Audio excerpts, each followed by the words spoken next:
सबकी मजमे में सुनी, मेरी हुजरे में सुनिए। गौसे पाक ने उठाया, अंदर ले गए, कदमों में झुक के बोला सरकार बहुत मुश्किल में हूं। कहा क्या? कहा सरकार औलाद नहीं थी, आपकी दुआ से अल्लाह ने मुझे औलाद अता फरमाई। कहा मतलब? कहा खुदा ने मुझे सरकार बेटी अता फरमाई। आज मेरी 17 या 18 साल की बेटी हो गई, जो गुस्ल करके अपने बालों में कंगा करने मकान की छत पे गई थी, मगर सुबह से मेरी बेटी गायब है। सरकार भाई और रिश्तेदारों पड़ोसियों में देख लिया, मेरी बेटी नहीं मिल पा रही है। मेरे मकान की दीवार इतनी ऊंची है, ऊपर इतनी बड़ी बाउंड्री है कि दूसरा कोई मेरी बेटी को देख भी नहीं सकता। हुजूर मैं बहुत मुश्किल में हूं, जवान बेटी नहीं मिली, इज्जत का जनाजा निकल जाएगा। हुजूर आपकी दुआ से औलाद मिली थी, आज मेरी बेटी हाथों से जा रही है, करम फरमाए कि बेटी मिल जाए। गौसे पाक ने सुना, नजर झुकाई और 1 मिनट में उठाकर कहा रोबे मत, आज मिल जाएगी। सुभान अल्लाह, सुभान अल्लाह, सुभान अल्लाह। कहा हुजूर कैसे? बोले ईशा पढ़ ले, मिल जाएगी। ईशा पढ़ ली। गौसे पाक ने मुसल्ला दिया मुरीद के हाथ में, कहा चीन के जंगल में जाओ, बेटी मिलेगी। मगर बाप का दिल तड़प के बोला हुजूर ये तो बता दे कि बेटी है कहां? गौसे पाक बोले बेटी चीन में है और जिन्नात के कब्जे में है। किसके कब्जे में? हाँ, बुजुर्ग आखिरत भी संभालते हैं और दुनिया का भी इलाज करते हैं। बात समझ में आई? मुरीद ने कहा हुजूर ठीक। ईशा पल्ली मुसल्ला उठाया, गौसे पाक ने दे दिया मुरीद को, कहा चला जा और जाके मेरा नाम का हिसार खींच ले, गोल दायरा बना ले और जमीन पर गोल दायरा बना के उसमें मुसल्ला बिछा दे और उसी मुसल्ले पर जाके खुद बैठ जा। जिन्नात के काफिले आएंगे, तुझे डराएंगे, मगर मुरीद मेरा है, तू डरना मत। जोर से बोलो सुभान अल्लाह। कहा हुजूर फिर क्या होगा? बोले लाखों आएंगे, मगर फजर के वक्त जिन्नात का बादशाह शेर की तरह दहाड़ता, बादल की तरह गरजता आएगा, मगर जिस लकीर के दायरे में तू बैठा होगा वो हमला करेगा, जैसे और जिन्नात गिरेंगे वो भी गिरेगा। हिम्मत उसकी भी नहीं है जो मेरे मुरीद पे हमला कर दे। कहा फिर? बोले फिर बाद में वो तुझसे पूछेगा, हाल बता देना और जिस लिए भेज रहा हूं बजा के बाद बता देना। अरे है मामला बेटी का था, भाग के चल दिया। आज का मुरीद होता तो बीच रास्ते में से वापस आ जाता। अरे मिलेगी मिल जाएगी, कौन जा रहा है आज जिन्नात से लड़ने? अरे बोलो भाई, मगर मुरीद गौसे आदम का है। चल दिया, जंगल में मुसल्ला बिछाया, गौसे पाक का नाम लेकर हिसार खींचा, बैठ गया बिस्मिल्लाह पढ़ के।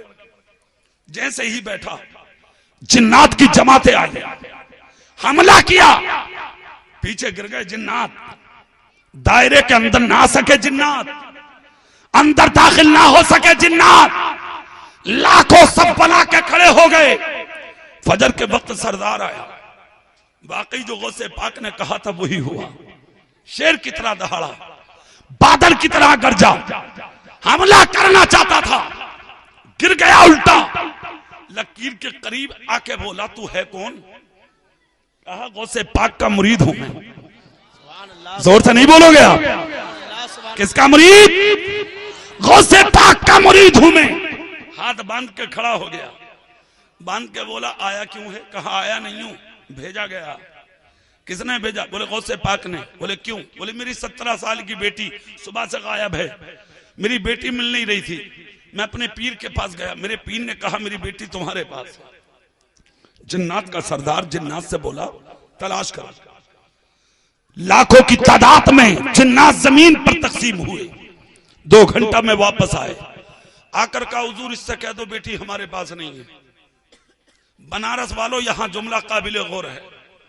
गौसे पाक में ने तो 1 सेकंड में नजर झुका के ऊपर उठाई और उठाकर कहा था कि बेटी जिन्नात के पास है, और जिन्नात 2 घंटा तलाश करके कह रहे हैं कि बेटी हमारे पास नहीं है। इसका मतलब यह हुआ जो नजर गौसे आजम की है वो जिन्नात की भी नहीं हुई।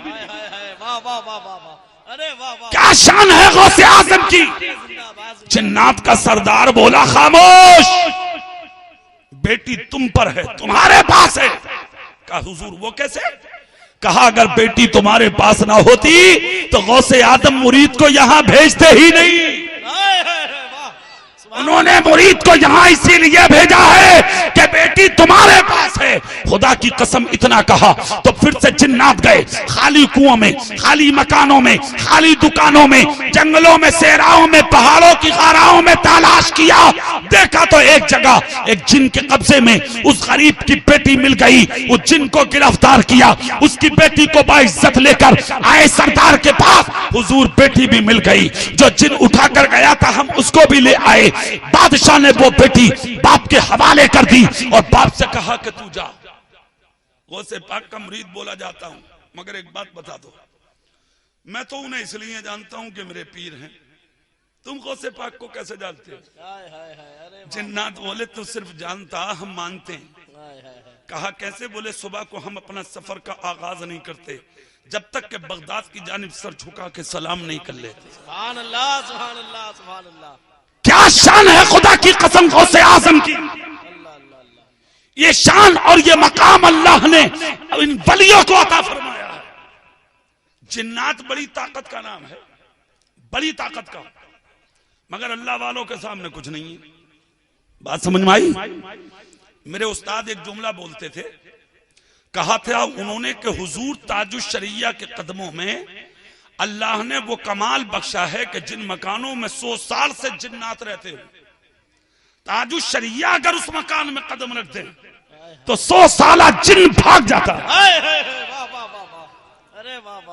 ये कमाल अल्लाह ने ताजुश शरिया के कदमों में अता फरमाया। सुभान अल्लाह, सुभान अल्लाह। वो गौसे पाक के गुलामों के गुलाम है ताजुश शरिया।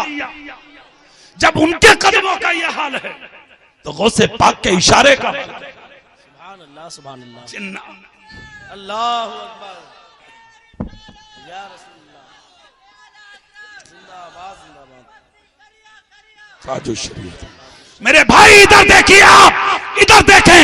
जिन्नात का सरदार बोला जाओ और जाकर गौसे आजम से हमारा सलाम कहना,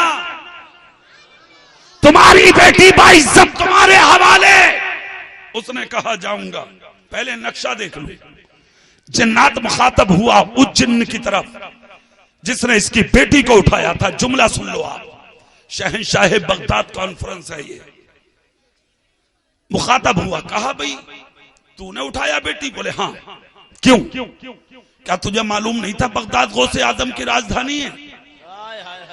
कहा हाँ मालूम था। क्या तुझे खबर नहीं थी कि ये बेटी गौसे पाक के मुरीद की बेटी है? कहा मालूम था। कहा फिर उठाया क्यों? कहा हुजूर माफ करना, बाइज्जत बेटी बाप के हवाले। उसकी बुनियादी वजह यह है कि मुरीद की बेटी थी, गौसे पाक के गुलाम की बेटी थी। बाइज्जत है बड़ी बाप के हाथ में। जिन्नात के बादशाह ने तलवार निकाली, छोड़ूंगा नहीं, गर्दन काटूंगा तेरी। ये बता के बेटी उठाई क्यों? जिन ने जवाब दिया था, हुजूर इसमें खता मेरी नहीं है, बेटी की है। कहा वो कैसे? कहा सुबह सुबह का वक्त था, मैं गौसे पाक के दरबार बगदाद में उनकी बारगाह में सलामी पेश करके जब वापस आ रहा था और मेरा काफिला जब इसके मकान की छत से होकर गुजरा तो मैंने देखा ये लड़की नंगे सर बगैर दुपट्टे के बेपर्दा अपनी मकान की छत पे खड़ी थी। मैंने जब इस लड़की को बेपर्दा और बगैर दुपट्टे के देखा तो इसको अपने चुंगल में, अपनी आगोश में लिया और लेकर आ गया मैं अपने बिल की तरफ। मगर इसकी इज्जत से खिलवाड़ हमने नहीं किया, इसलिए कि हम जानते थे कि बेटी गौसे पाक के मुरीद की है। उठाया इसलिए था ताकि गौसे पाक की बेटी को सबक नसीब हो जाए। बनारस के सिलसिले सुन्नियों, शहंशाह बगदाद कॉन्फ्रेंस में आने वाले सुन्नियों, आज मज़ारों पर जाकर देखो, इतने मर्द नहीं मिलेंगे तुम्हें। आज जितनी औरतें मिलेंगी मज़ारों पे, खुदारा हम हाथ जोड़ के एक जुमला बोल के जा रहे हैं, सीने की तख्ती पे कंधा करके ले जाना। मज़ारों पे चादर चढ़ाना है तो खुद चढ़ाइए, फूल डालना है खुद डालिए, मज़ारों पे हाजिरी देना है तो खुद हाजिरी दीजिए। अपनी बहनों को मत लेके जाइए, अपनी बेटियों को मत लेके जाइए, अपनी बीवियों को मत लेके जाइए, अपनी माँ को मत लेके जाइए। किसी मजार पर औरत को जाने की इजाजत नहीं है सिवाय एक मजार के, और वो मजार किसी के बाप का नहीं है, वो मजार मदीने में रसूल पाक का। सुभान अल्लाह, सुभान अल्लाह, वाह। मज़ारों पे औरतों का जाना बंद करो, ले जाना बंद करो। आजकल